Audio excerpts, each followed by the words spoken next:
Assalamualaikum warahmatullahi wabarakatuh. Ketemu lagi bareng aku Elok Arumsari di Oma Elok Kitchen. Hai geng, kalau sebelumnya aku udah pernah bagi resep bolu gulung pandan dan bolu gulung coklat. Nah, kali ini aku bakalan bagi lagi resep bolu gulung, tapi bolu gulung yang versi klasik ya.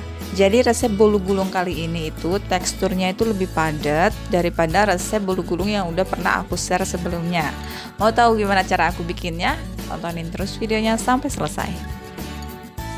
Bahan-bahan yang diperlukan, aku udah siapin 3 butir telur ukuran sedang dan dalam suhu ruang, jangan ambil yang dari dalam kulkas ya.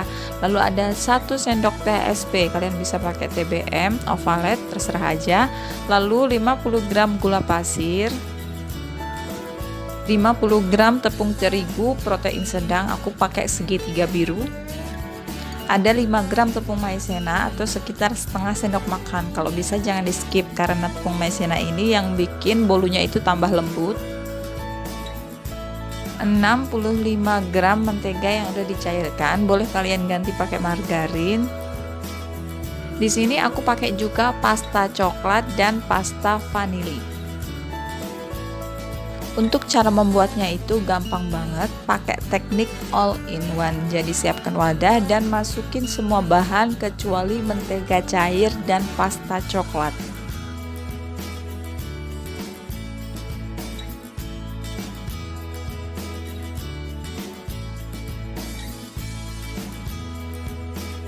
Masukkan 3 butir telur ayam, lalu diikuti dengan 50 gram gula pasir,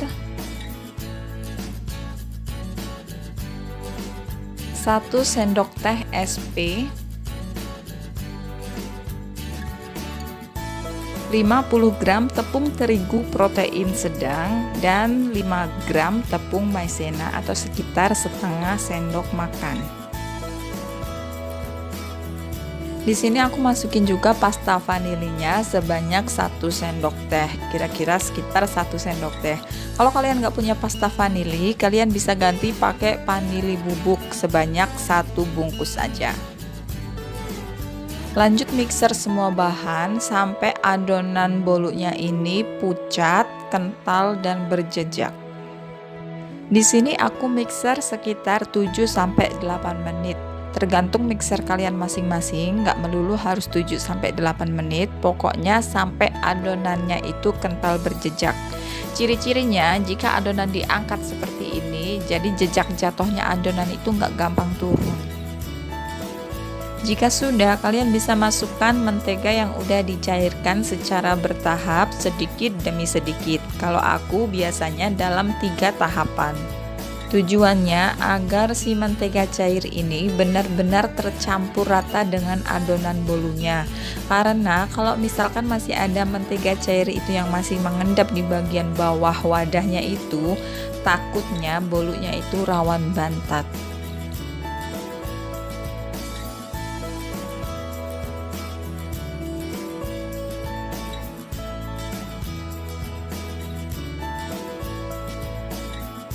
Nah, sekarang aku mau ambil sekitar 1-2 sendok adonan itu buat corak, ngegambar corak di bagian kulit atasnya. Nanti bakalan aku kasih pasta coklat.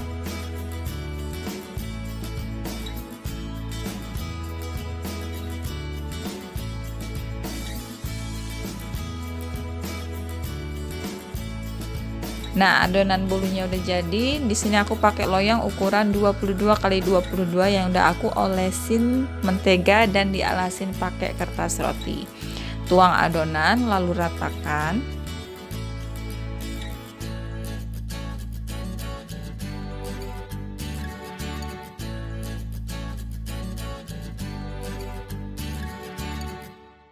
Buat corak batik di bagian atasnya pakai adonan coklat yang udah kita tambahkan pakai pasta coklat tadi ya. Untuk caranya seperti ini.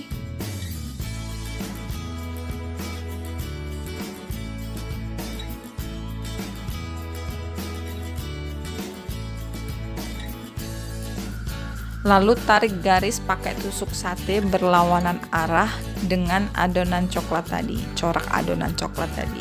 Nah, jadinya bentuknya bisa cantik kayak batik seperti ini. Oke, lanjut, bolunya bakalan aku aku oven pakai suhu 180 derajat Celcius, api atas bawah, dan lamanya itu adalah 15 menit. Tentunya ovennya udah dipanasin terlebih dahulu ya sebelumnya. Setelah 15 menit pemanggangan, biasanya aku panggang lagi, panggang tahap kedua pakai suhu tetap 180 derajat Celcius, tapi dipindah pakai api atas aja, dan lamanya itu cuma selama 5 menit. Tujuannya apa sih pemanggangan tahap 2 ini? Supaya kulit bagian atas bolunya itu cukup kering, tapi nggak terlalu kering juga. Jadi waktu kita ngegulung nanti, kulitnya itu yang udah ada coraknya itu nggak nempel di serbet atau kertas roti yang buat ngegulung. Nah, kalau udah seperti ini, nanti nggak bakalan nempel-nempel kok ke serbetnya. Karena seperti yang kita tahu ya, bikin bolu gulung itu gampang-gampang susah.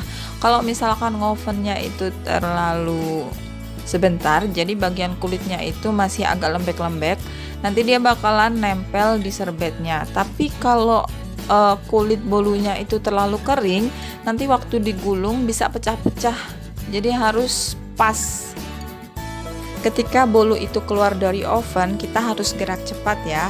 Harus lekas kita keluarkan dari loyang, lalu kita oles pakai selai sesuai keinginan kalian, sesuai selera kalian, lalu cepat-cepat kita gulung.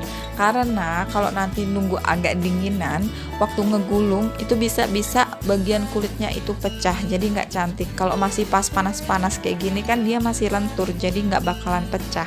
Dan satu lagi catatan, kalau kalian bagian fillingnya mau pakai buttercream, kalian gulung dulu itu bolunya. Nah, diamkan, kalau dia bolunya itu udah dingin, baru dibuka, lalu bisa diolesin pakai buttercream. Karena kalau pas panas-panas langsung dioles buttercream kan nggak mungkin ya, nyonyot buttercreamnya. Nah, setelah itu bisa digulung kembali. Diamkan dulu bolunya sampai dingin baru bisa dipotong. Tapi alangkah bagusnya kalau bolunya itu disimpan dulu di dalam kulkas selama 2-3 jam. Tujuannya itu supaya bolunya itu ngeset. Jadi waktu kita potong, bagian kulitnya itu nggak berudul, nggak amburadul, atau nggak hancur kayak gitulah ya. Nah, ketika dipotong seperti ini, kulitnya tetap mulus kan, coraknya tetap kelihatan cantik, nggak nempel-nempel ke serbet. Nah, itu sedikit tentang tips trik cara membuat bolu gulung yang ada coraknya.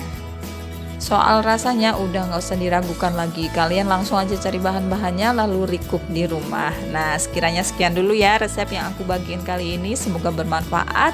Kalau kalian suka jangan lupa share ke seluruh sosial media yang kalian punya, dan sampai jumpa di resep Oma Elok selanjutnya. Wassalamualaikum warahmatullahi wabarakatuh.